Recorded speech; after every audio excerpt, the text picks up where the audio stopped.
Olá, pessoal. Welcome, everybody. We will start in few seconds. Hello, everybody. Ok. Hoje nós vamos falar de transição de carreira no Canadá, 10 dicas para você ter sucesso. Tá? Our topic today will be career transition in Canada, 10 tips for you be successful here. So I'd like to introduce our speakers, Laura Stummers. So, hi, Laura. Olá, Daniela, tudo bem? Tudo bem? Eu gostaria de apresentar a Trícia também. Tudo bem, Trícia?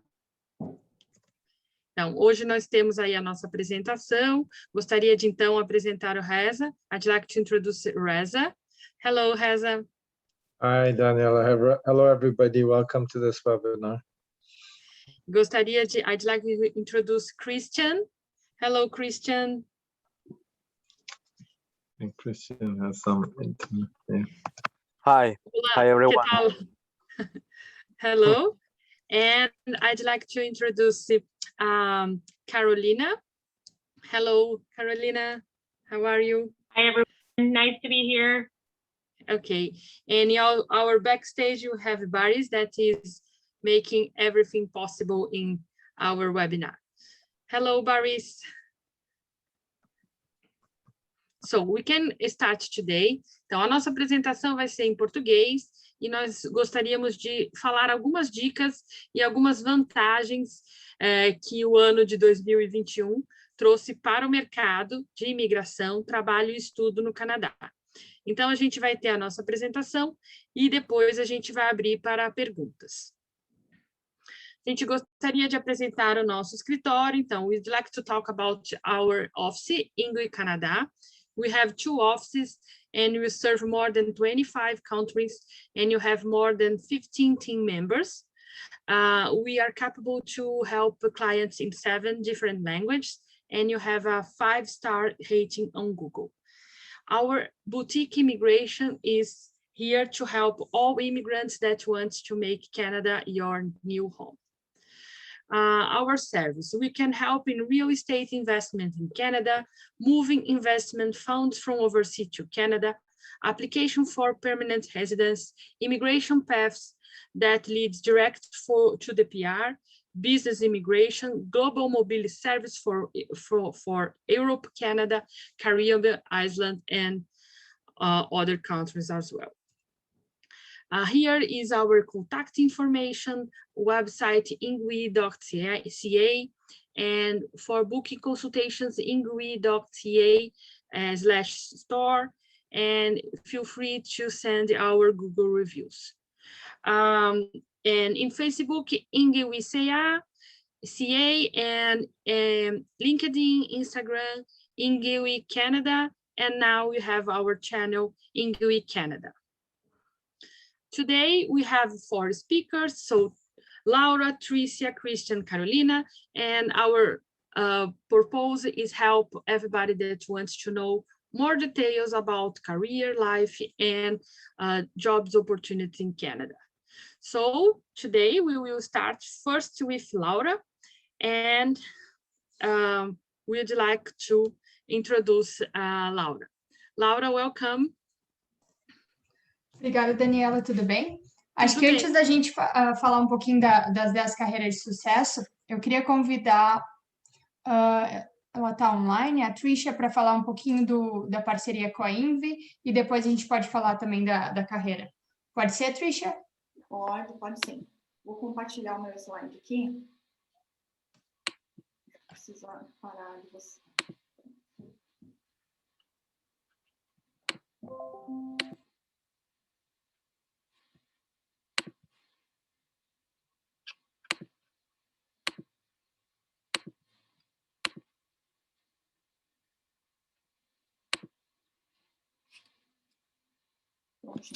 Vamos lá. Nossa parceria com a Ingui, na verdade, ela vem para somar, né? Hoje nós somos um hub de negócios entre o Brasil, Europa, Estados Unidos e Canadá, e o nosso parceiro exclusivo para o Canadá é a própria Ingui, e nós atuamos, então, com toda a parte de consultoria e assessoria para nacionalidades europeias, né, que também contribuem para migrações para alguns países, incluindo principalmente o Canadá, com o Work Holiday Visa, né, hoje é um dos vistos mais procurados também, e para quem busca a dupla nacionalidade. E a nossa empresa surgiu, né, através de 2019, de uma experiência minha, né, propriamente dita, através de um tempo, né, que eu realizei o meu período sabático em 2018 para realizar o processo de cidadania italiana em loco na Itália. Feito isso, eu acabei vendo, né, entendendo as dores que muita gente procura para tirar a dupla nacionalidade e encontra, né, diversos pontos aí que podem dificultar o seu processo no meio do caminho.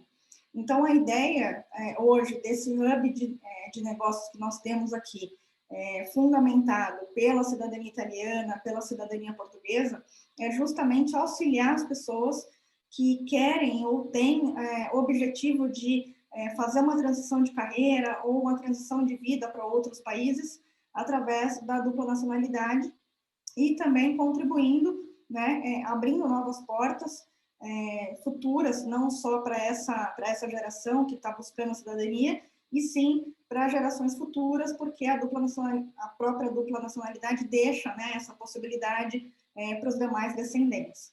Então, e hoje a gente criou esse hub, né, de negócios através de mais conexões que a gente foi vendo necessidades dos próprios clientes. Então, o cliente que tem a dupla cidadania, hoje ele busca também a consultoria, assessoria para ajudar a fazer a migração para outro país, né? E muitos clientes vêm buscando, né, o Canadá como uma fonte de imigração, até por grandes possibilidades, né, em áreas profissionais qualificadas, qualidade de vida, segurança, estudo. Então, a gente entendeu que essa parceria com a Ingrid foi um grande diferencial que trouxe para os nossos serviços hoje, né?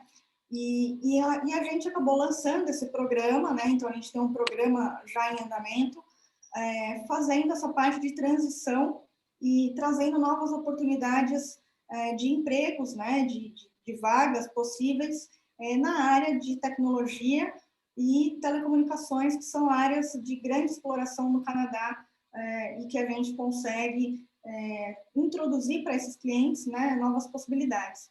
E a Ingrid, na verdade, ela vai trazer para a gente todo esse suporte na parte migratória para o Canadá, né, adaptação, toda a parte de visto, legalidade, tudo isso que a gente consegue ofertar para o cliente sair do Brasil com maior segurança, estando legalmente no país e tendo um suporte local também.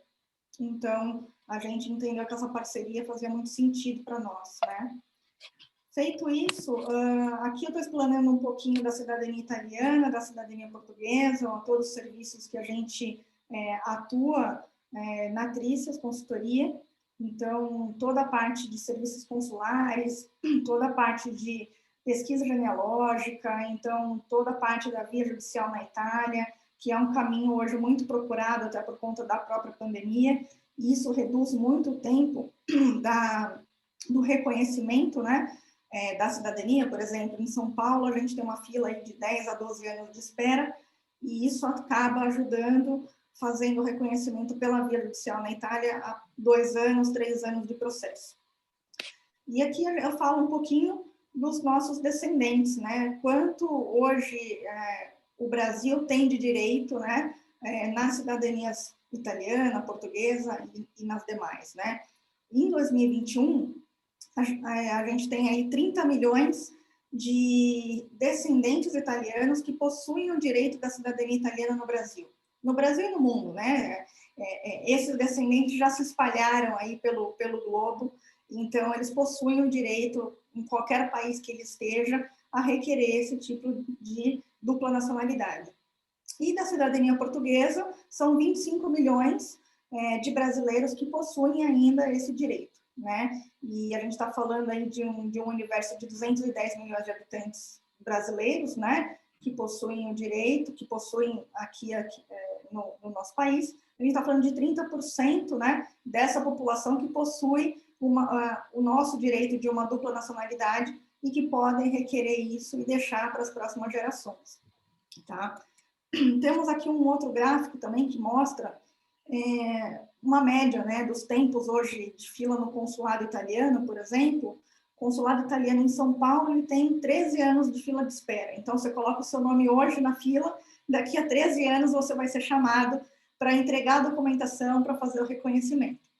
Né? Desde isso, em 2020, o consulado de São Paulo começou a chamar quem estava na fila em 2008, quem colocou o nome em 2008 na fila, né? E atualmente, né, a gente tem 135 mil pessoas nessa fila de espera, tá? Então, esse é uma grande jornada, né, que a gente vê aí para os consulados trabalharem para fazer o reconhecimento. Então, como que a gente encurta esse caminho? Pela via judicial na Itália, né, a gente tem todo um corpo jurídico estruturado com advogados italianos na Itália mesmo, que representam o cliente através de procuração no Tribunal de Roma.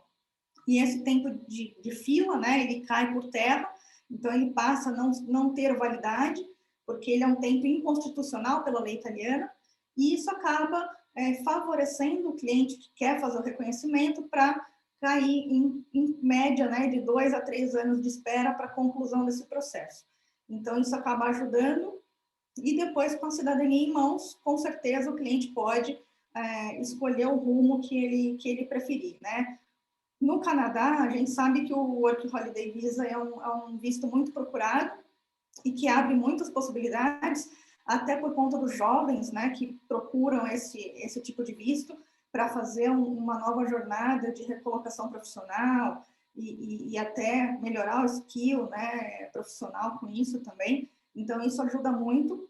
E a gente vai falar logo em seguida aí com a Daniela e com a Laura, explanando um pouquinho.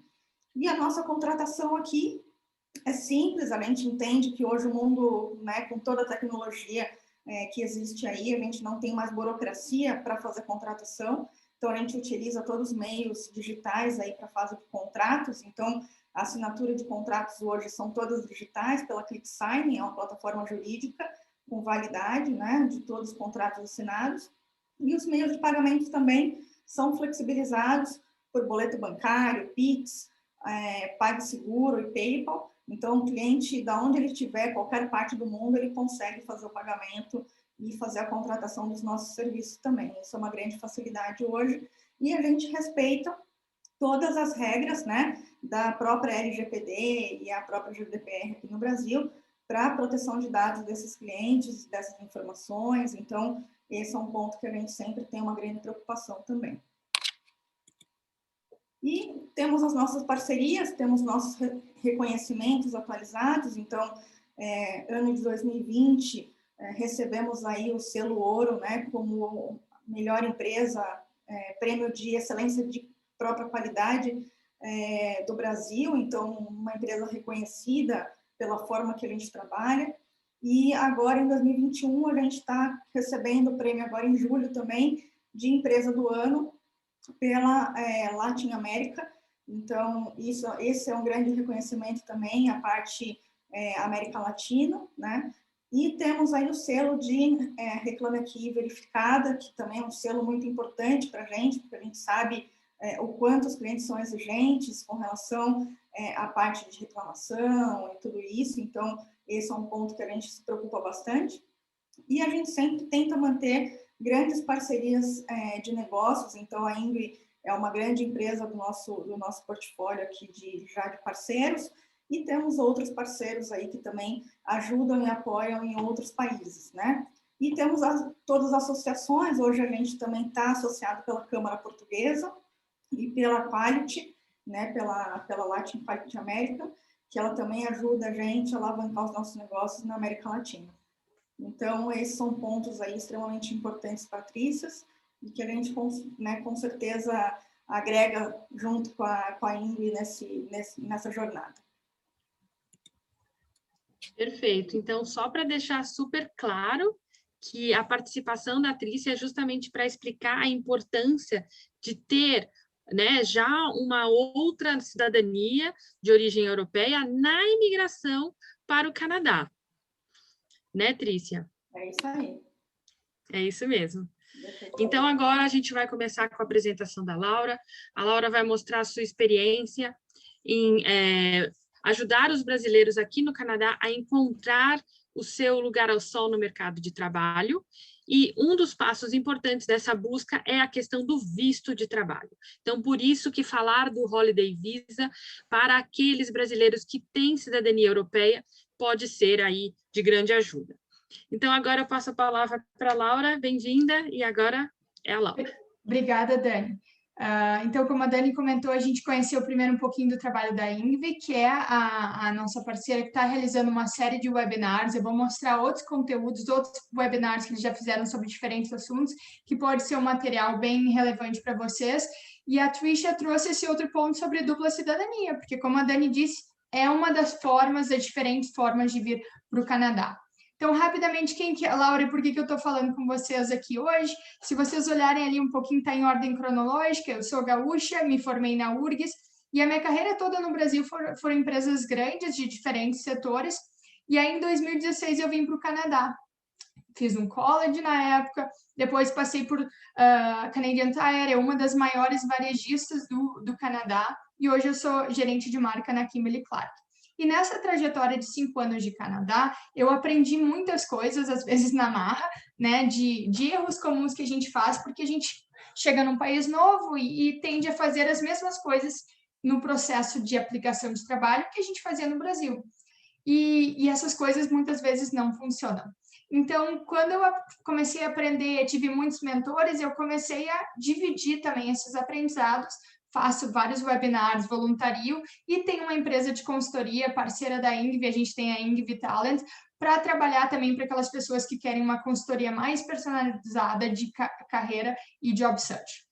Então, vamos para as 10 principais dicas, assim, se eu puder resumir para vocês, os principais segredos para o sucesso numa recolocação profissional do Canadá. E a dica número 1 é que o Canadá é um país de especialistas. O que eu quero dizer com isso? No Brasil, a gente tende a fazer muita coisa e um pouquinho de várias coisas. Vou dar um exemplo bem simples. Trainee no Brasil, programa super comum. Várias empresas oferecem. O trainee, tu te inscreve no trainee no dia 1. Pode ser engenheiro, pode ser pessoa de marketing.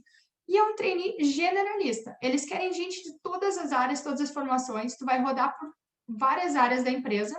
E depois de terminar o trainee, tu é efetivado em uma área específica. Então, independente da formação, tu pode terminar o programa em diferentes áreas. Eu fiz trainee. O trainee no Canadá, como que ele funciona? No dia 1, tu seleciona, eu quero ser trainee de marketing, porque eu tenho formação e experiência em marketing e eu quero finalizar a rotação, o job rotation do programa em marketing. Ou eu sou de finanças, o trainee é de finanças, vou rodar por diferentes áreas de finanças, termino o programa em finanças. Então, isso é uma das primeiras coisas que a gente se depara, que a gente tem que começar a pensar, se apresentar como um especialista. E esse cara que eu coloquei aqui são vídeos gratuitos no YouTube, ele chama Lionel Laroche, tem muito conteúdo sobre isso, ele é um expatriado que está aqui no Canadá há 20 anos, ensina muita coisa sobre isso. Só para ilustrar um pouquinho mais que eu falei, o que é ser especialista? É pensar como os canadenses pensam. Eles se posicionam como profissionais em uma indústria e uma área. A área pode ser marketing, RH, finanças, a indústria, eu trabalho na indústria farmacêutica, em retail. No meu caso, eu me posicionei, eu sou uma profissional de marketing de varejo. E por que isso é tão importante? A gente vai falar lá adiante de networking. Existem centenas de organizações aqui no Canadá para tu trocar ideias, fazer networking com profissionais da tua área. E elas são organizadas por área e indústria. Exemplo de indústria. Tem a associação do health, da indústria de saúde, da associação de varejo. Exemplos de área. Associações de profissionais de marketing, de profissionais de contabilidade. Então, super importante. O que significa para mim isso? Você tem que focar numa área. Mesmo que no Brasil tu tenha feito contabilidade, depois foi para finanças, trabalhar um pouco de sales, aqui no Canadá tu tem que escolher uma área. Isso é o que eu vou focar. E te posicionar, te apresentar dessa forma. E aí, tentar...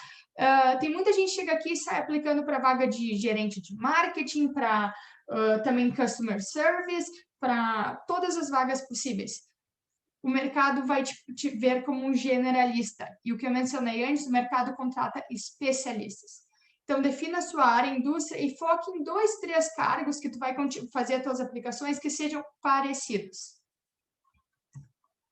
Segunda dica, não faça uma tradução literal da sua experiência de trabalho. Por que isso? Porque a tradução literal, muitas vezes, ela não funciona. Existem Canadian names for positions. O que eu quero dizer com isso? Erros super comuns dos brasileiros. Cargo de coordenador no Brasil. É quase como um manager. Tu lidera um time, é um cargo com certa senioridade. Se tu traduz para inglês, o sentido é totalmente outro. Coordinator é um cargo entry level, é a mesma coisa que um assistente. É um cargo que um estagiário executaria, com alguém de 1, 2 anos. A mesma coisa, especialista no Brasil tende a ser um cargo um pouco mais sênior. Aqui é um entry level, 1, 2 anos de experiência no mercado ou 0 experiência. E existem cargos que o nome não existe se tu traduzir. Então, eu botei um print screen até de uma mentee que eu estava conversando ontem. Olha como ela traduziu, ela fez a tradução literal. Cargo lá de cima, Competitive Strategy Coordinator. Ela era, no Brasil, coordenadora de estratégia competitiva. Ela traduziu para inglês, se vocês procurarem no LinkedIn, em vagas no Canadá, não existe essa vaga. Não existe nenhuma daquelas. Então, o que eu falei para ela? Leia os cargos, entenda os nomes e muito provavelmente tu vai renomear e vai dizer, eu era uma gerente de marketing. Eu era uma... porque isso é o que o Canadian name seria equivalente. Então, fazer bastante pesquisa, usar o LinkedIn, o Indeed, ler job descriptions, conversar com pessoas que estão aqui no Canadá fazendo essas posições, que é super importante. E aí vocês vão se dar conta que, como é um país especialista, não generalista, eu não vou listar tudo que eu fiz, eu vou listar o que a vaga pede. Dica número 3. Erro super comum também. A gente tende a começar o nosso processo de job search contratando alguém ou fazendo por si a tradução do resumê. Não, esse é um dos últimos steps. Primeiro, tu tem que fazer aquilo que eu mencionei, entender o ambiente cultural, entender o nome das posições, a indústria, que área eu vou focar, para daí, depois de estudar essas vagas, tu adaptar o teu resumê, não traduzir. E aí tem a parte do networking, do preparo para as entrevistas. E aí, hoje a gente vai falar mais por cima disso, mas tem vários recursos. Se vocês entrarem na página da Ingvi do YouTube, a gente fez vários webinars. O Como Encontrar Emprego no Canadá foi um dos mais interessantes. A gente foi 1 hora, step by step. Como que eu faço cada uma dessas etapas que a Laura falou? Tenho vários artigos no meu LinkedIn também. Podem me adicionar lá. Todos esses materiais aqui em cima estão disponíveis ou só me manda uma mensagem.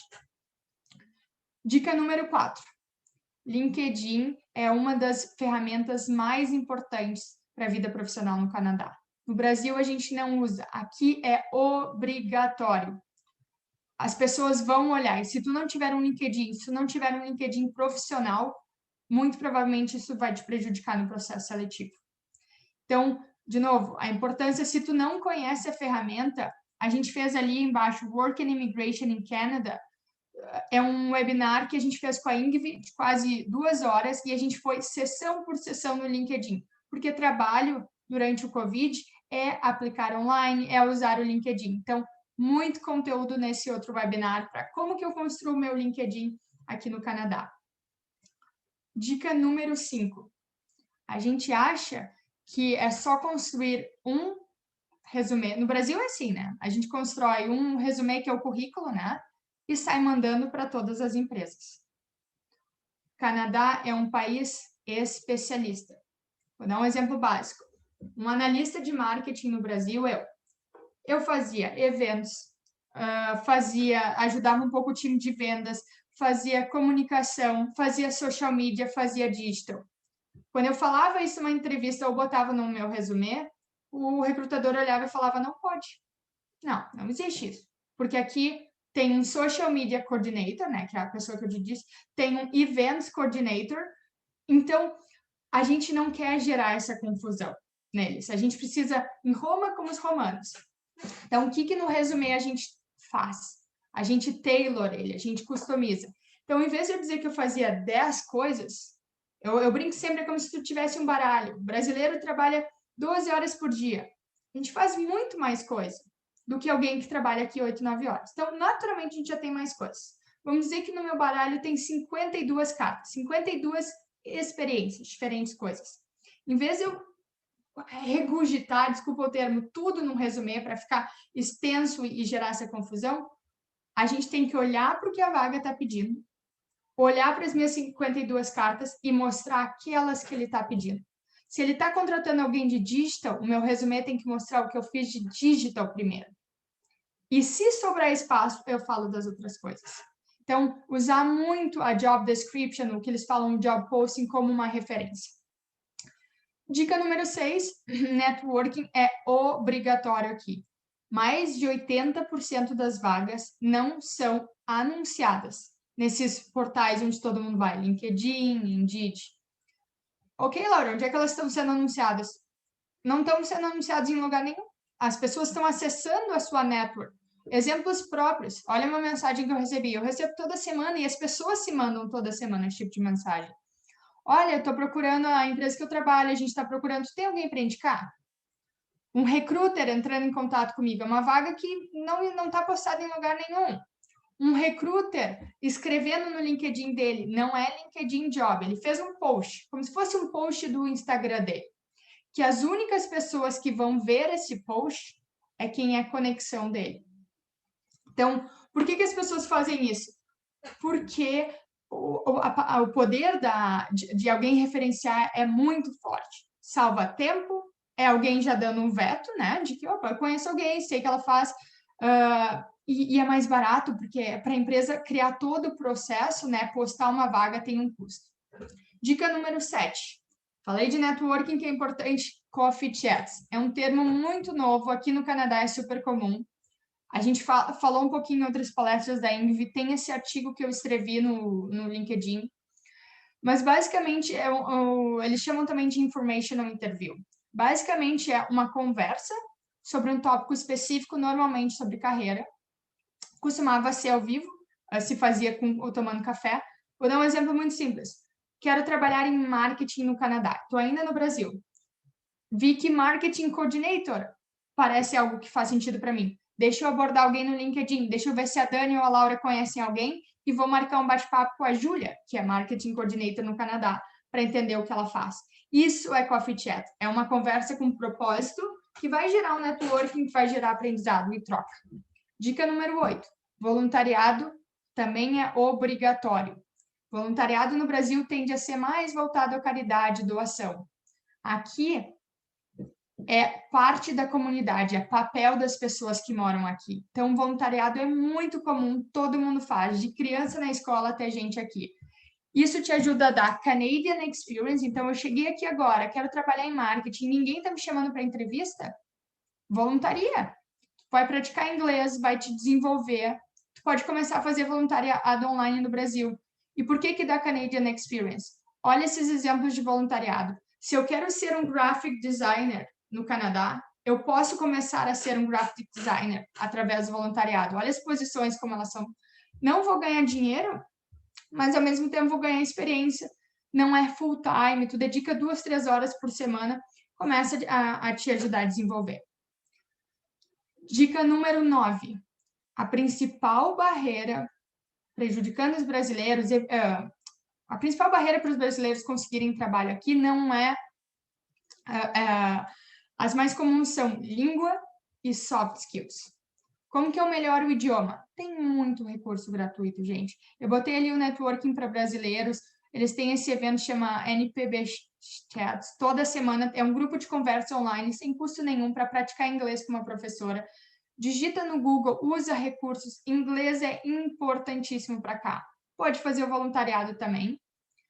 Participar de grupos. E o que é soft skills? Soft skills é aquilo que eu disse, é entender o ambiente, entender como as empresas funcionam, o que elas pedem dos funcionários e como elas descrevem eles.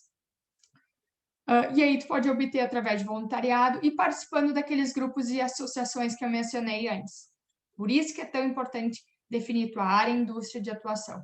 que aí tu pode procurar esses grupos e começar a fazer networking, começar a te desenvolver e conhecer outros profissionais. E dica número 7, a gente falou muito de career, mas a carreira no Canadá, ela começa com um plano de imigração. Eu converso com muita gente que me procura aqui no Canadá, que quer ajuda para conseguir uma vaga, e eles nem estão com um plano Canadá bem definido. O que eu quero dizer com isso? Eles estão aqui no Canadá fazendo um college, mas sem perspectiva nenhuma de se tornar residente permanente. Então, tenha o seu plano para vir para o Canadá e depois para...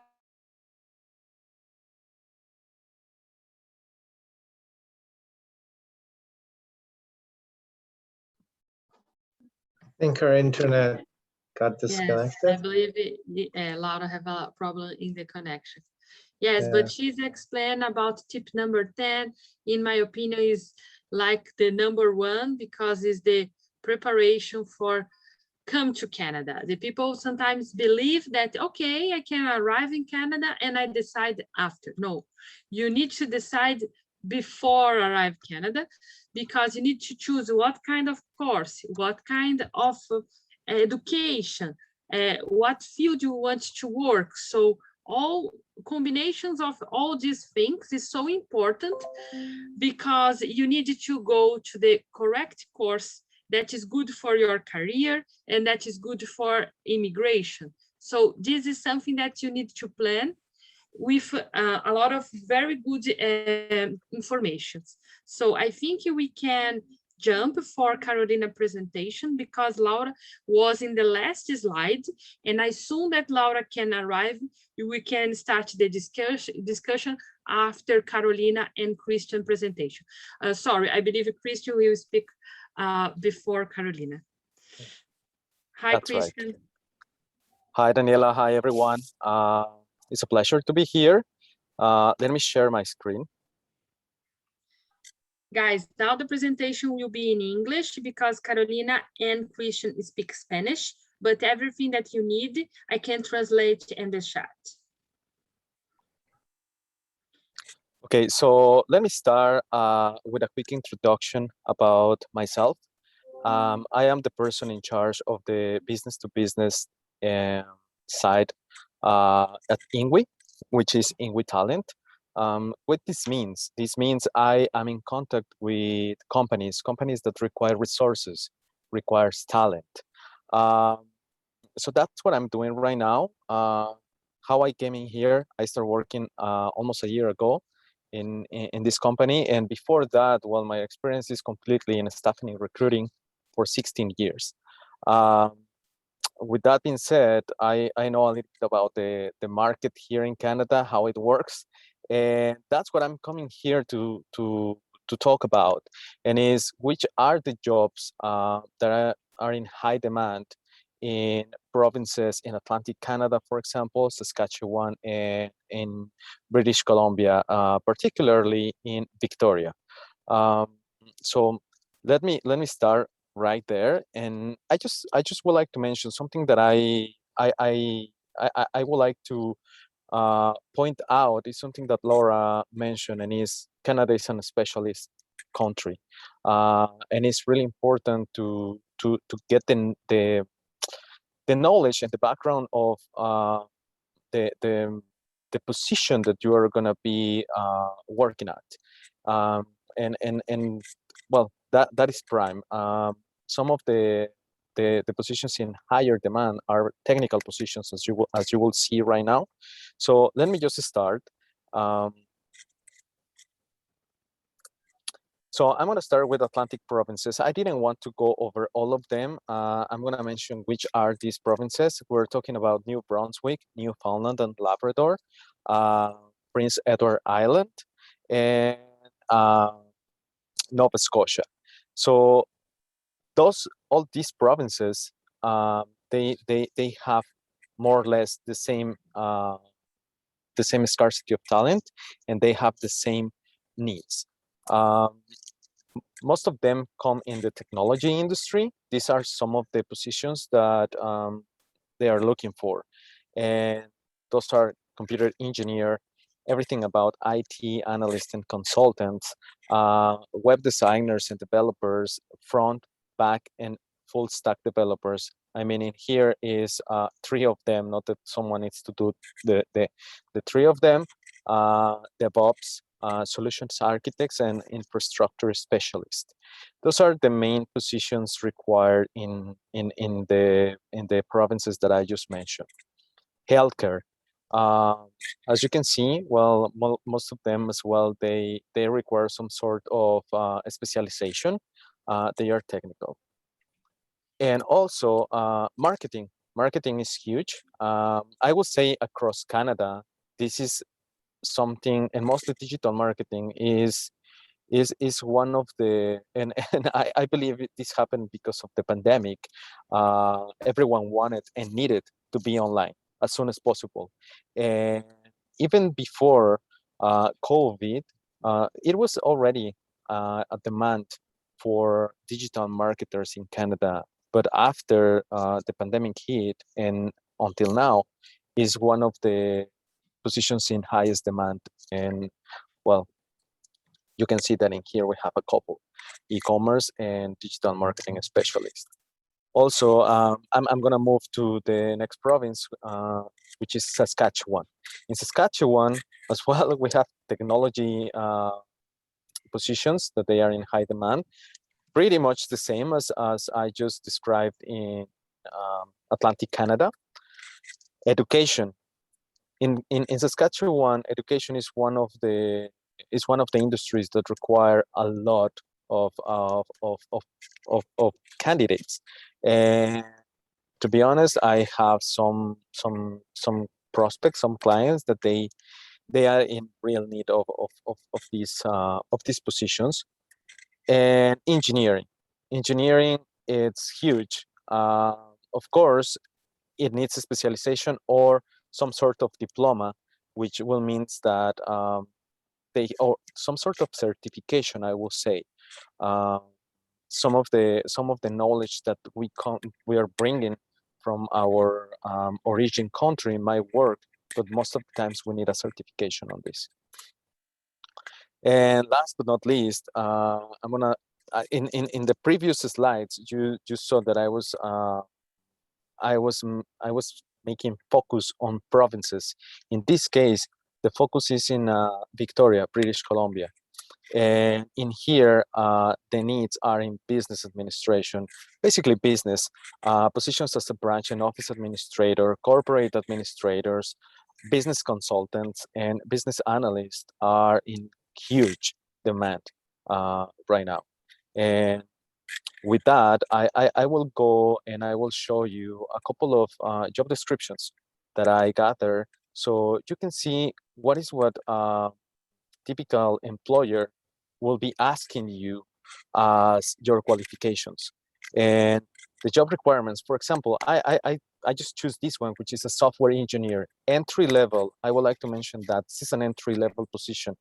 Entry level is, as the name it says, basic is just the start position. So first of all, a bachelor's degree in IT, computer science or related fields from an accredited college or university, or most of the times a certification. And something that is really important, communication. This is something that for most of the positions here in Canada is required, is an effective and concise written communication and speaking communication to target, for example, in this case, specific audiences, strong verbal communications and listening skills. And this is something really important. It happens to me. Before coming to Canada, I forgot to mention, I came from Mexico, and I was already working in before coming as a permanent resident. I was working here, but based in Mexico, and it was totally different than when I came here. I mean, that Canadian experience is something that you really need, and that communication skills also has to do with this. The second example that I have is a full stack developer, same entry level. Some of the things that they are required is bachelor's degrees in computer science or related field, and as also you can see in the bottom is communication skills. Fluent knowledge of English is required. So if you decide to come and study to Canada, I think it's going to be one of the best scenarios that you can get. And I can tell you by my own experience, if I could do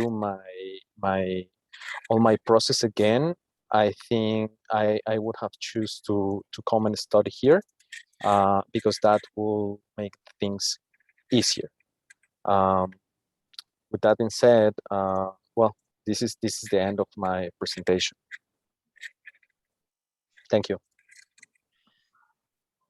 Thank you so much. Obrigada, Christian. Thank Muito claro. Thank you. And now we are going to the presentation of Carolina. Welcome, Carolina. Bem-vinda. Hi, everyone. I'm just going to share my screen here. Well, very happy to be here. My name is Carolina. I am the education manager of INGWI. Basically, today we wanted to add a little bit of, or talk to you a little bit about the education in Canada, because as my as other panelists have said, it is key. It is key not just in order for you to be able to find a job, but also it is key in the process of you actually coming to Canada, in your process of immigration. So that is why it is so important.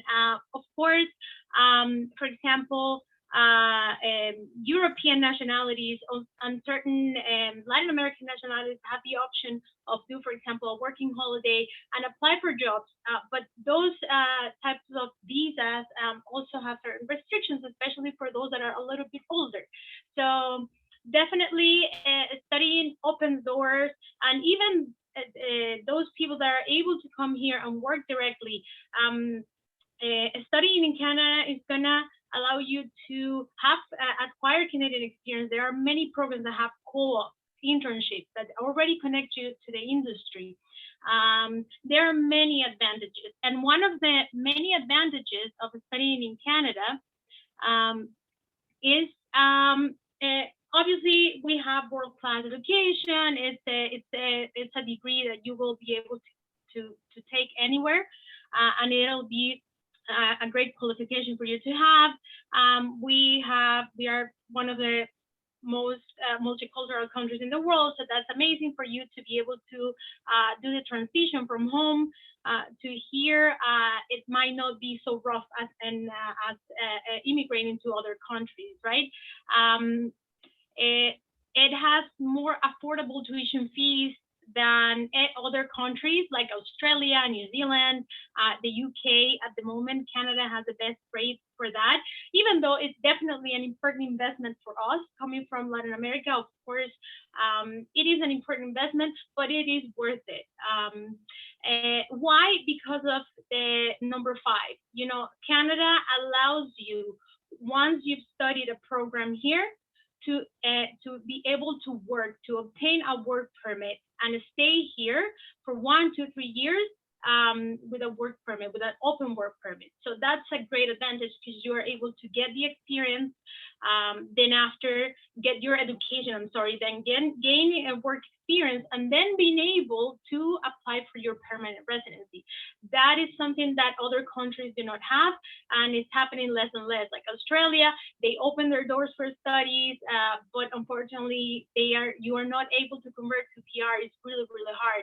So Canada, it not only has federal options to do so, but also each province has different options that can help you obtain your PR. Okay, so as it is a very important investment, right? When we come from Latin America and we have to pay these tuition prices, of course, it's a little bit difficult. So part of my job is to try to find the best option and the cheapest, but still good quality options that are going to allow you to be able to come and actually get that education, and also the work experience that you need in order to convert to your PR or obtain your PR here in Canada. So as you can see here, I added the average prices the average prices of tuitions in Canada, you will find between 15,000 and 18,000 for a college a year. Okay, that's in average around all the provinces. In terms of universities, especially if you're talking about masters, of course, that price goes up a little bit. There are masters that are a lot more expensive, but in general, you're going to find between 20 to 40,000 a year. Now, of course, as I mentioned, we try to find options that are more suitable and more attainable, right? So this is why today I want to show you one of the lowest cost programs in Canada, but also that are located in provinces where immigration programs are available, good immigration programs. As Christian mentioned in his presentation, Atlantic provinces nowadays are a great option. They not only have they are growing. They are small provinces, but they are growing, so they need people, and that is why they are attracting and they are trying to get people in. But also, they also have the lowest cost of schools, right? Not all of them. There are a few schools that are pretty convenient. But for those that don't know where Atlantic Canada is, it's these 4 provinces here. Okay, so you have New Brunswick, you have over here, you have Nova Scotia. This little tiny guy here is the smallest province in Canada, PEI, and then Newfoundland. Okay, so I'm going to show you a few options that you could take. As you can see, the places are small, but they are beautiful. It's great for family immigration. If the main applicant is studies and the rest of the family, the partner works and the kids go to school, is a really great place. The cost of living is a lot cheaper, and as you can see, you can find programs starting at around 8,000 a year, which for a public college in Canada is pretty much one of the lowest across the country. Okay, you can see this is the college, Holland College. The employability of their grads is around 97%. And here you can find the good thing about studying in these colleges. These are smaller colleges, and they only have programs with high employability. You're not going to find in these colleges arts or programs that are more that are not really in high demand. That there are not many job vacancies, right? So as you can see there, as Christian mentioned, the programs are very technical. As Laura mentioned, they are very specific. Exactly what you need to actually engage into get into the job market, basically. So you have colleges, college diplomas and certificates that are short. I know in our countries we love masters and we love all these fancy titles and degrees, but here in Canada sometimes that is not necessary. I'm not saying that masters are not a good option. It will depend. It will depend on the profile and what you want to do, where you're going. But definitely sometimes a short program like this could be key for just allow you to study, gain that knowledge, work, and then obtain your PR. You have IT, as Kristen mentioned, are the top, I would say in all Canada. You have the health professions or occupations. Then if we go to Newfoundland, again, if you can see, it's more or less the same landscape. Again, very cheap programs for public colleges, which is what you need if you want to obtain a work permit after, okay? So these tuition fees are nowhere to be found except in these provinces.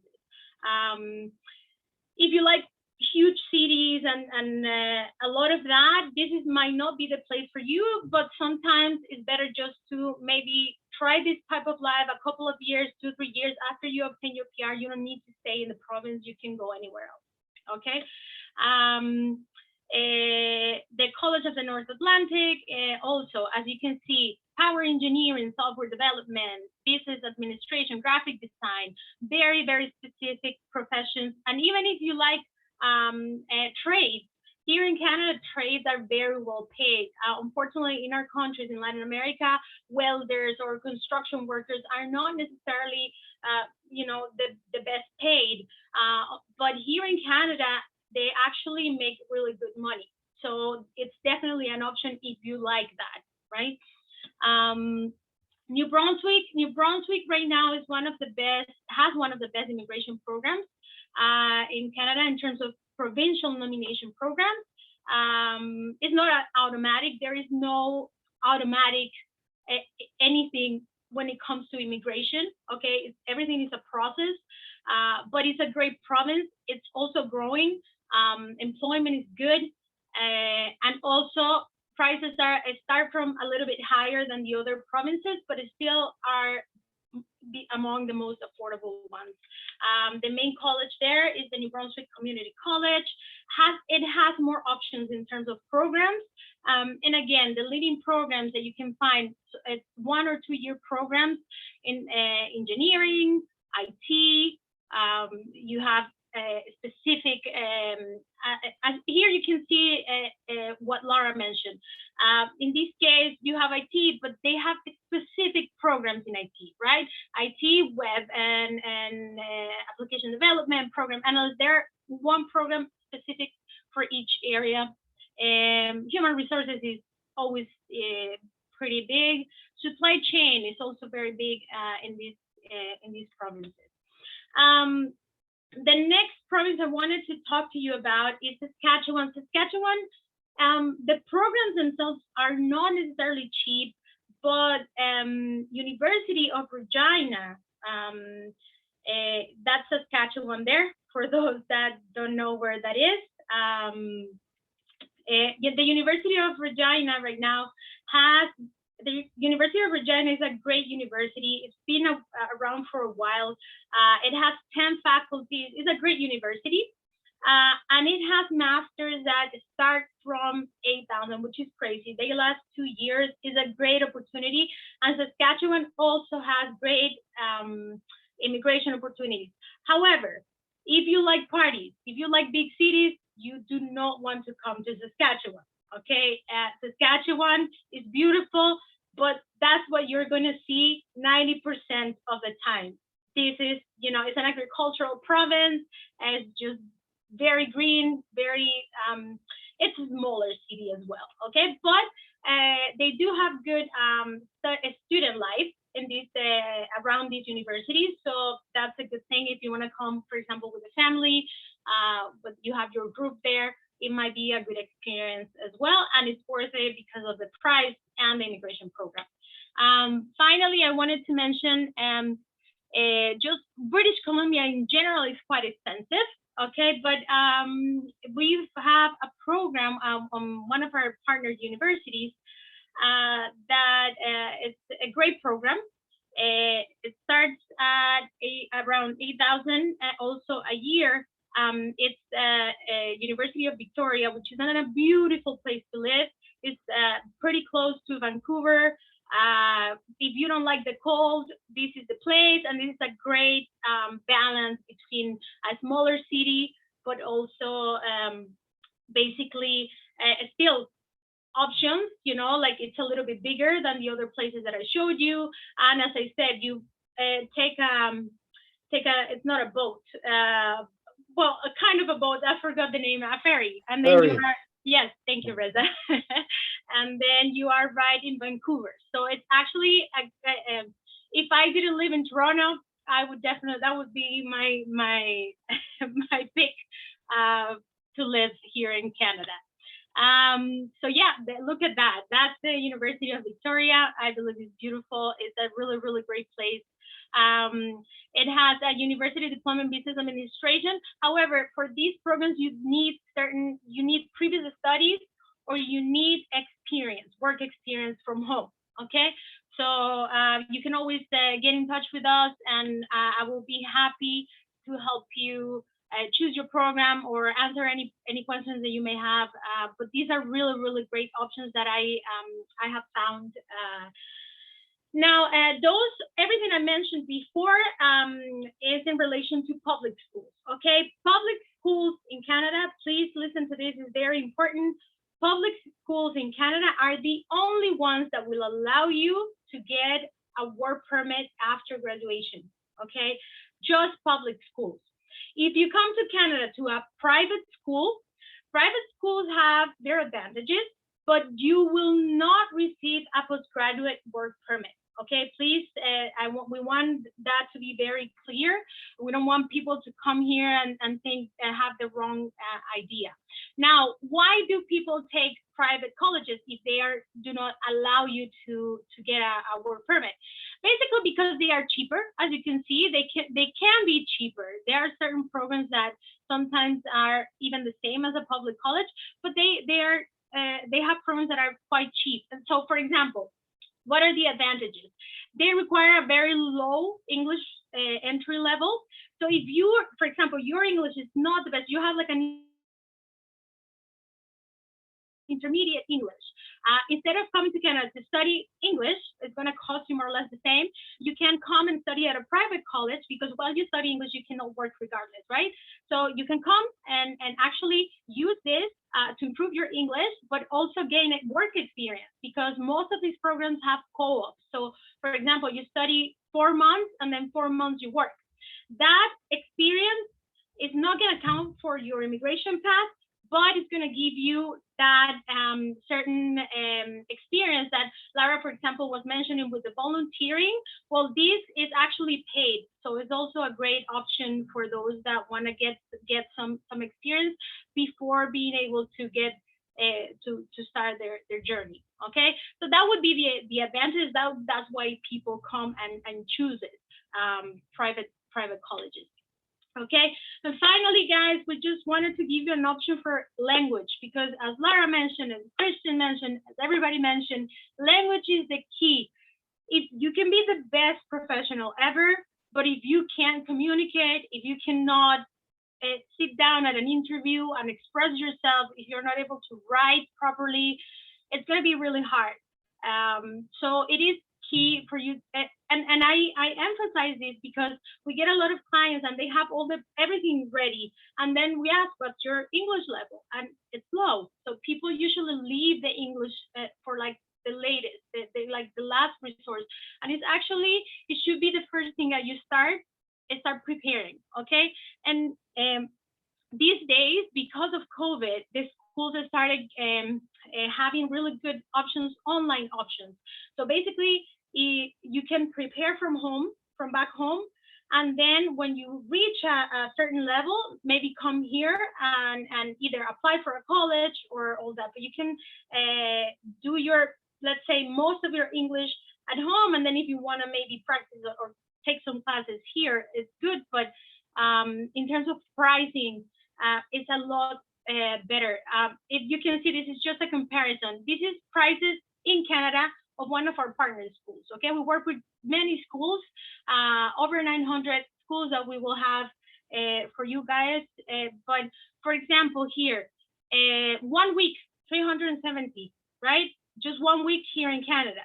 If you take it from home, it's 180. And we have now with one of our partners, which is a pretty good school. We've had really good experiences from our clients. That's why we are suggesting it, and we feel comfortable promoting it.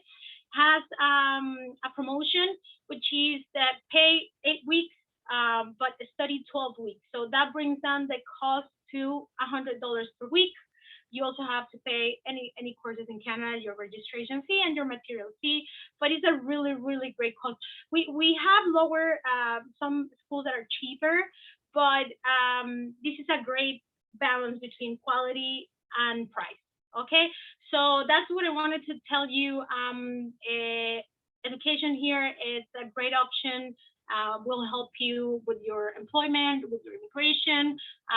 If you are interested, we're here. We will guide you. I will help you choose the right program, and yeah, we will also choose that program thinking on the immigration path.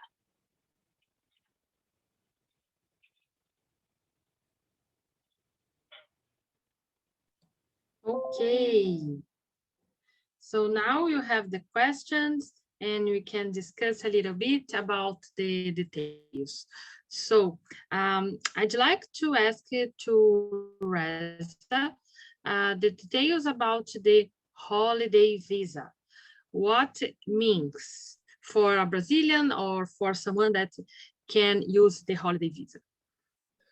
Yeah, so thank you, Daniela. Thanks for everybody, Trisha, Laura, Carolina, Christian, for the great presentations. I think there was a lot of information. A lot of So we will have this recording available on our YouTube and on our social media, so you can refer back later if you're overwhelmed. But generally about the international experience class, the working holiday. So Carolina's come through that program before, so she's the expert. I just know the type of requirements. But right now during COVID, previously before COVID, specific countries like Portugal, Europe, a lot of European countries, including Australia, and some countries like Chile, right, Carolina? In Latin America, it's Chile and Mexico, right? Yes, Yeah. Mexico. Yeah, are eligible, would have been eligible if they were in the pool, and if they were selected, they could just come here for a year and work as a working holiday as one of the programs. But now, because of COVID, you need a job offer before you are allowed to enter Canada, right? So there's specific eligibility criteria besides the job offer. You need to get a medical, police clearance certificate, depending on the country you're coming. There's an age requirement. So I think like Portugal, 35, right? But and you have to go into the pool, and then you're selected randomly, but you need to meet certain eligibility criteria. So right now with the job offer criteria, I don't think it's the easiest program out there, right? Because imagine trying to get a job offer while you're outside of the country during COVID from a Canadian employer. Right. So, I mean, are there any points, Carolina, that you want to mention to viewers about the working holiday? Well, basically, it is a great option. Some countries get 1 year, some others get 2 years, some others can extend, some others can't extend. The only suggestion is, yeah, for sure, right now it's a little bit tricky. You have to send your application, you enter into a pool, and it's just random invitations. So some people get it twice, and I've known people that actually got them twice. Some people wait for 3 years and they don't get it, right? It varies a little bit from country to country as well. But what I would suggest is that if you get 1 year working holiday and you are able to find a job offer, try to work that entire year. It's difficult, but try to work from the day you step foot in Canada till your expiry date. Because if you manage to work a year, that may count towards your immigration process. I didn't do that, and it took me 7 years to get my PR, so I know what I'm telling you. So try to use it, try to speak with one employer, try to get the best job you can, but yeah, try to work the whole year there. So that would be my suggestion.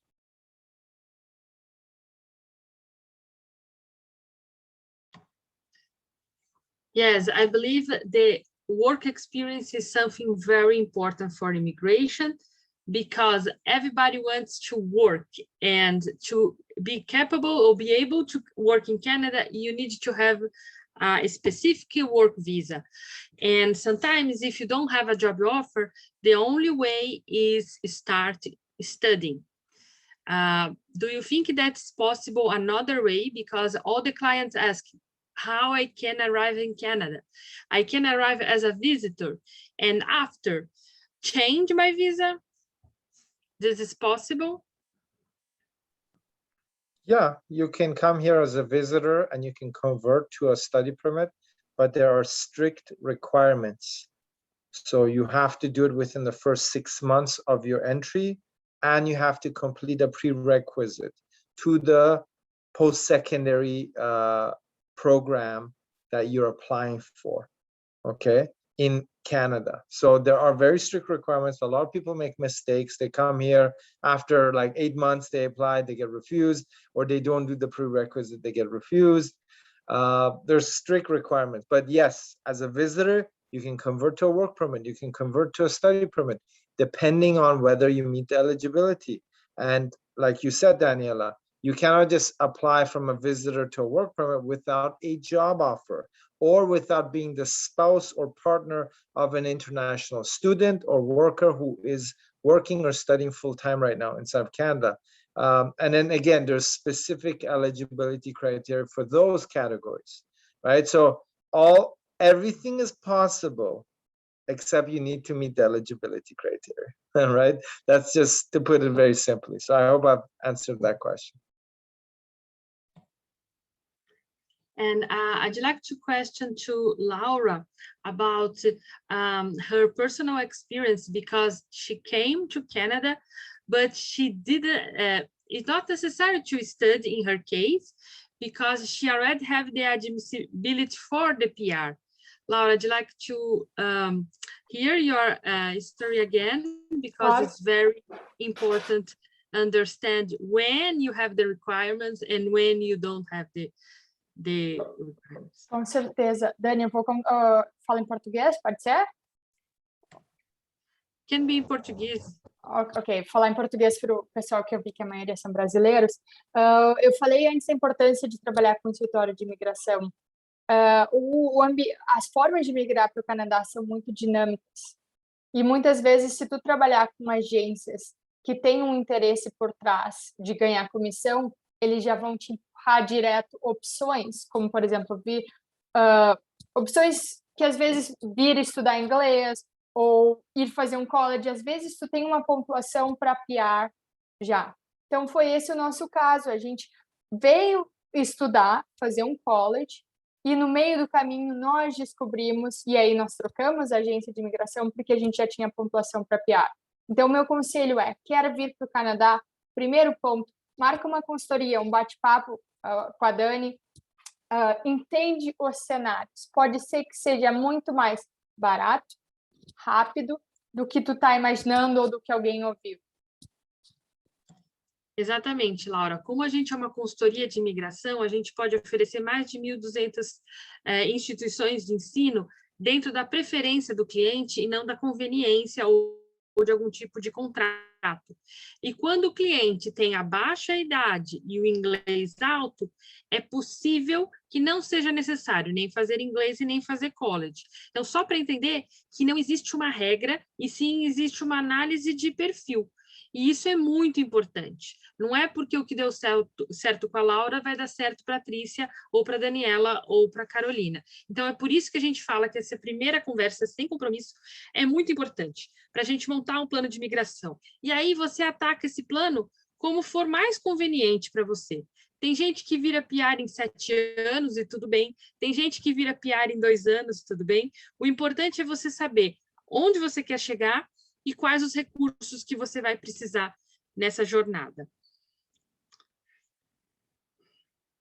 Eu queria fazer uma pergunta para a Trícia, e justamente para entender por que os brasileiros têm pedido tanto uma cidadania europeia e por que também há uma busca pela Norte América.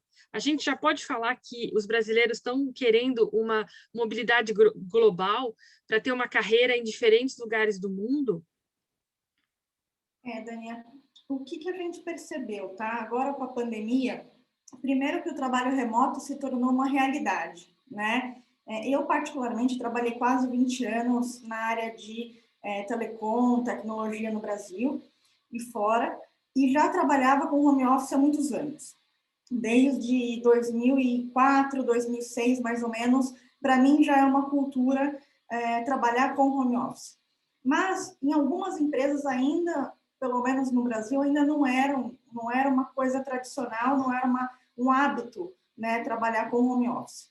E agora, com a pandemia, isso se tornou uma grande realidade. E aí, o que começou assim, se tornar? Eu posso trabalhar em qualquer parte do mundo.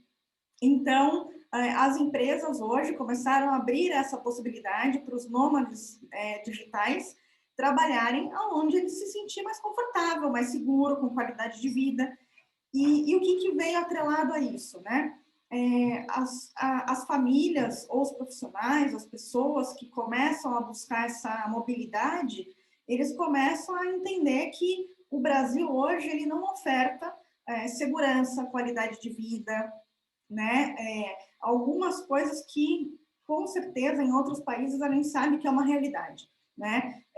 Infelizmente, o nosso país hoje ele acaba afastando os bons profissionais por conta disso. E aí, o que acabou acontecendo? A busca pela dupla nacionalidade, e principalmente pela migração, né, Estados Unidos, Canadá, principalmente, a gente tem visto muito, por conta disso, por conta deles perceberem que a vida fora, ela tem uma qualidade de vida melhor, tem uma segurança, tem uma saúde, tem uma educação de qualidade que o Brasil não oferta. E aí essa dupla nacionalidade entrou forte, principalmente, né, pela instabilidade econômica do país. Segundo ponto, pela instabilidade política que o país vive, né, que é um dos grandes fatores hoje, a busca da dupla nacionalidade também. Mas, e também, hoje o que a gente trabalha muito é a herança que pode ser deixada para a família, né? Antigamente a gente pensava de deixar uma casa, um carro, uma conta bancária para os filhos, hoje a gente pensa de deixar uma dupla nacionalidade. Eu brinco que é o passaporte para a liberdade, né? Porque você dando essa possibilidade para os seus filhos, para os seus netos, você abre uma grande camada que eles possam estudar, né, com maior facilidade em qualquer país, principalmente União Europeia, quando você fala de uma dupla nacionalidade europeia, e eles saem daqui, né, saem do Brasil sendo cidadão europeu. E aí eles vão ser, claro, a gente não vai perder a nossa nacionalidade, isso tem que ficar muito claro, né? É uma dupla nacionalidade, a gente adquire uma outra nacionalidade originária, mas ele te traz essa possibilidade de você ser um cidadão europeu em qualquer lugar do mundo. Então, você tem um trânsito livre para você passar pela imigração, para você transitar em qualquer outro país de uma forma legal. Então, você não está ilegal nos países que você vai viver. Por exemplo, Estados Unidos e Canadá, para quem é cidadão europeu, não precisa de visto americano, né, ou de visto canadense. Ele passa a utilizar o ESTA, que é um visto eletrônico para europeu, com mais facilidade. Então, aquela burocracia que a gente tinha aqui de marcar para ir no consulado americano, enfrentar aquela perguntaiada toda que a gente passa naquela pesquisa, e ainda, né, virar e se negar o seu visto. Então, se você é um cidadão europeu, você entra online, faz o pedido do visto, e ele sai automaticamente, ele tem a validade. E você entra com esse visto eletrônico, né? Tris, eu gostaria de dividir aí a minha experiência pessoal com isso, porque quando eu estava aplicando para o meu visto no Canadá e eu disse que eu era brasileira, eles pediram 18 itens, entre documentos, declarações de patrimônio e tal. E quando eu fiz o upload do meu passaporte italiano, eles pediram 2. Né? Então, você vê que a burocracia é completamente diferente. Né? Eu brinco que hoje não é só o nosso real que não vale nada, o nosso passaporte também não anda valendo muito, né? A gente está vendo aí com as próprias fronteiras fechadas, né? Então, o brasileiro hoje é uma persona não grata no mundo todo, não só por conta da falta de vacina, né? Pela negligência de como tratou a própria pandemia, e o nosso comportamento, né? Eu acho que o nosso comportamento como brasileiro, a gente precisa também se conscientizar disso. Quando a gente está fora do Brasil, a gente se comporta como manda o país, né? Com as regras que ele tem. E a gente tem que pensar isso, que a gente também tem que respeitar as nossas regras no Brasil, sendo cidadão brasileiro. Porque isso iria fazer a diferença no nosso próprio país, né? Então, quer dizer, a gente é capaz de estar no Canadá e não jogar o papel no chão. Mas se a gente está no Brasil, a gente é capaz de abrir o vidro do carro e jogar o papel no chão. Então, eu acho que essa conscientização tem que partir de nós, brasileiros aqui, para que a gente consiga não só viver bem fora do Brasil, mas para que a gente consiga viver bem no nosso país também. Mas é claro que a gente sendo um duplo cidadão, com 2 passaportes, né, ele te dá uma grande possibilidade, principalmente de trabalho, né? Eu particularmente tive uma experiência profissional em 2012, onde eu fiz um Transformation Office lá para Portugal.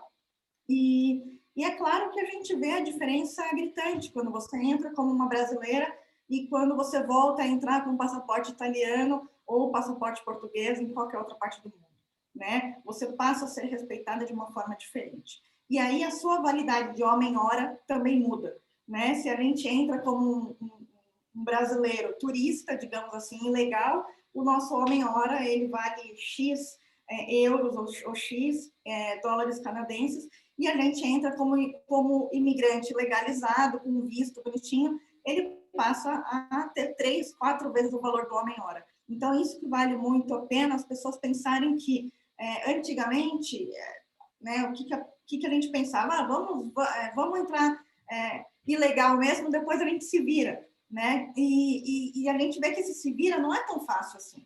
A gente tem que entrar legalmente para que a gente consiga conquistar o nosso espaço, tendo o nosso soft skill já valorizado, né?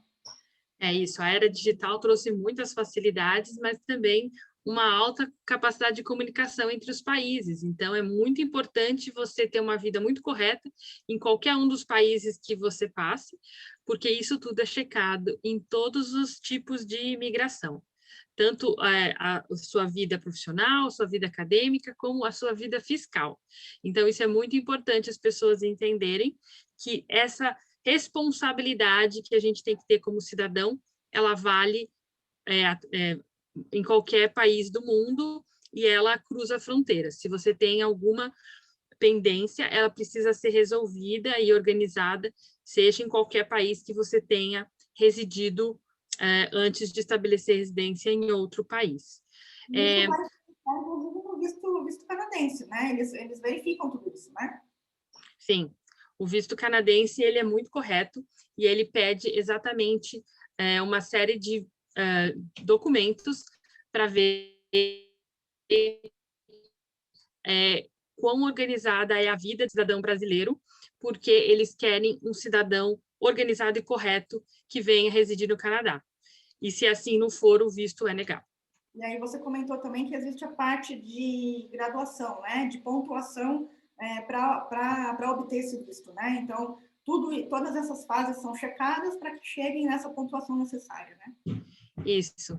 Carolina, I'd like to ask to you about how is the 4 requirements for the immigration. Remember that you always repeat about English, knowledge, experience, and the plan. Yes, it's like a mantra that Carolina always says in the presentations, but it's very important to understand that you have the requirements. And Carolina is very happy in Canada, but I believe if you know everything that you know now, 7 years before, you probably will have other paths and take another kinds of decisions. Oh, for sure. I was the person that just came to Canada working holiday, but I didn't wanted to stay at the beginning. So that's why I didn't have a plan, but that's what happens when you don't have a plan, right? So basically I would say English, your location, choose well where you want to go in Canada, because immigration paths are completely different in the different provinces. The money. Immigration it can be expensive, not necessarily crazy expensive, but you do need certain amount of money.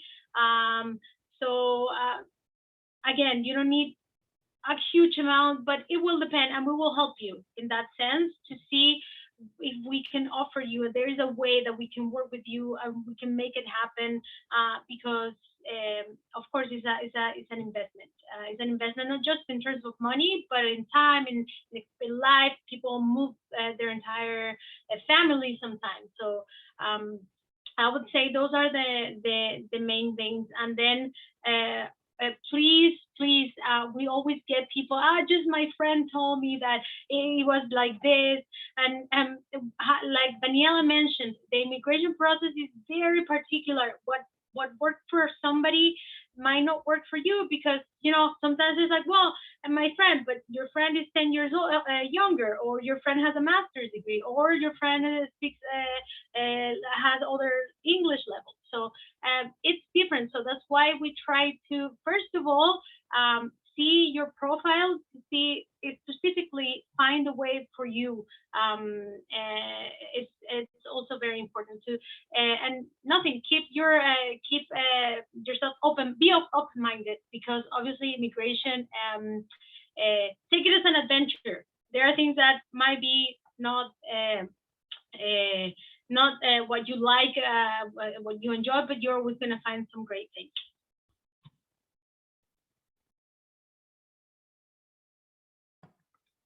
Yes, and clients ask us about husband. No, I come to Canada and I find a husband.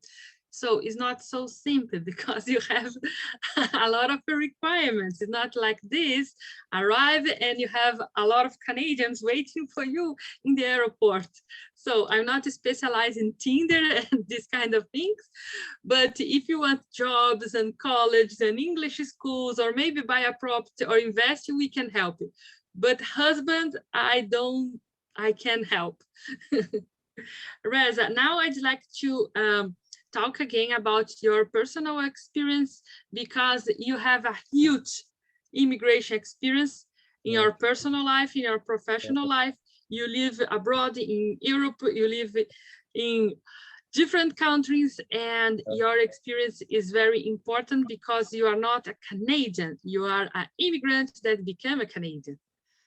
Yes, I mean, like everybody else in our company, I immigrated. So our entire team, are first generation immigrants into Canada, right? And I had the fortune of coming in at a very young age. So I didn't have these difficulties with language and points. And now it's very difficult. Back then, in the late 70s and early 80s, I have a colleague who immigrated here in the 70s, and the Canadian government sent a limousine to pick them up from the airport and give them a tour of the city, and then they would call them, like IRCC would call them, like immigration, like, how was the city? Did you find an apartment to rent? And how are you selling? How do you like the place? So that's how easy it was. Now it's very difficult, but no, it's not very difficult, because in 20 years, it's even more difficult. So if any of our viewers or anybody watching this recording think that Canadian immigration is difficult today, well, make sure you apply ASAP, because in 10, 15, 20 years, it could be even more difficult, okay? Because that's the natural trend. It's never really become easier after the 70s. It's become more difficult, right? Before the 70s, it was different. It was just very different immigration. So from my personal experience, that's the best advice I can give for any potential applicants inside or outside of Canada who have not applied yet for their permanent residencies, or to come in as international students or workers. Yes, and I'd like to ask Christian about how we can help the Brazilians or wherever that want to work in Canada, how they can find a job, how Christian can help. Hello, can you hear me?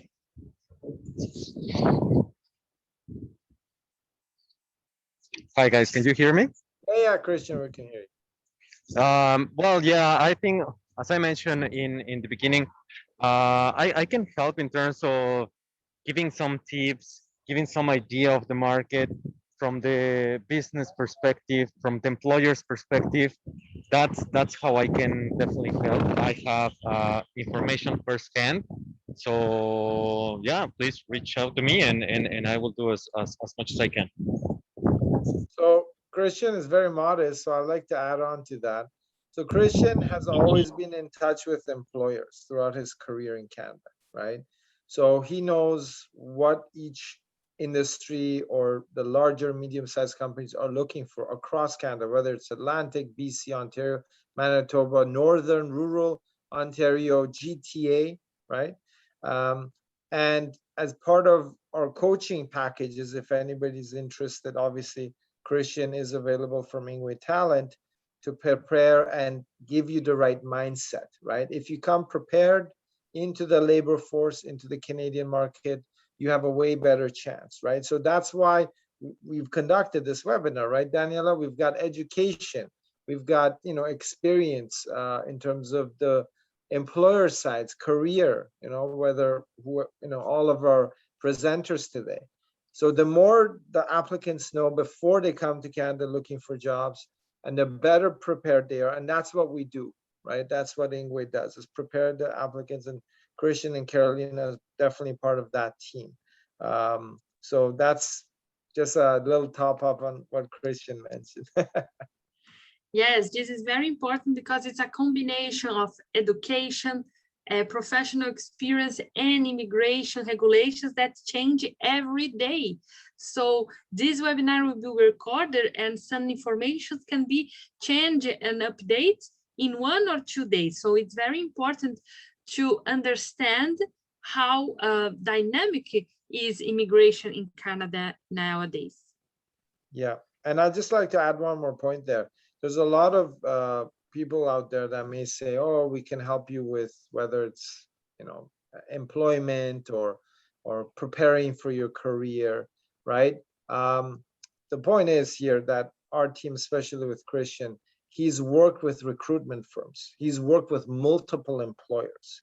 He's not worked just with one company, or he hasn't been like the HR of one big company and saying, oh yeah, I know everything about HR. No, you have to have a vast and broad knowledge in the market, different industries, occupations, employers.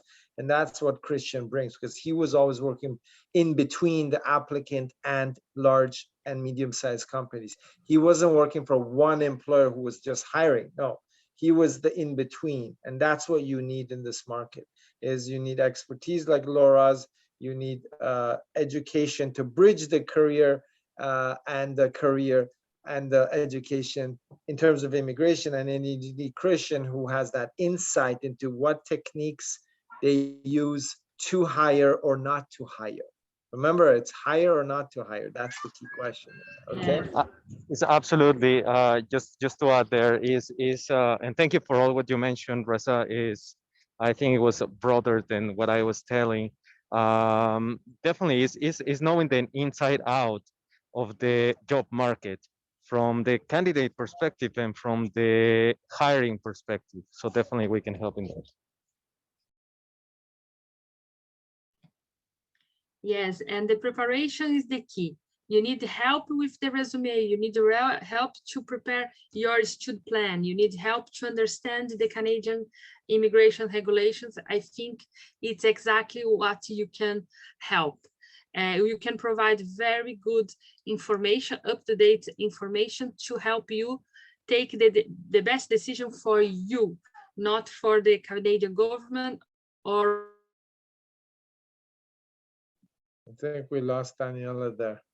Today, technical issues, It's because like, Toronto is so warm and hot, and when it's summertime, it gets so many like it's stops. like little planes flying and then they're shooting them down. Or like we're losing presenters. Like, oh, I lost my internet.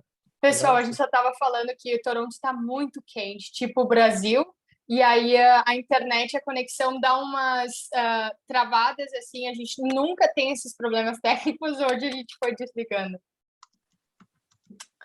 So if there's no more questions, Laura, Tricia, Christian, Carolina, and Daniela. We can wrap up.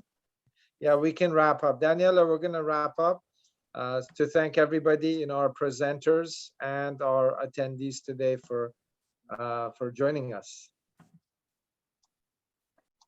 Thank you, everyone. Obrigada a todo mundo aí. Obrigada a todos. Obrigada, Reza. Bye-bye. Thanks. Thanks, everybody. Thank you, everybody. Yeah, thank you, Daniela. everybody. Thanks, Laura, Tricia, Christian, Carolina. Thanks, everybody. Take care. Have a good evening. Enjoy the heat. Bye-bye. Thank you. Bye-bye. Bye-bye. Bye.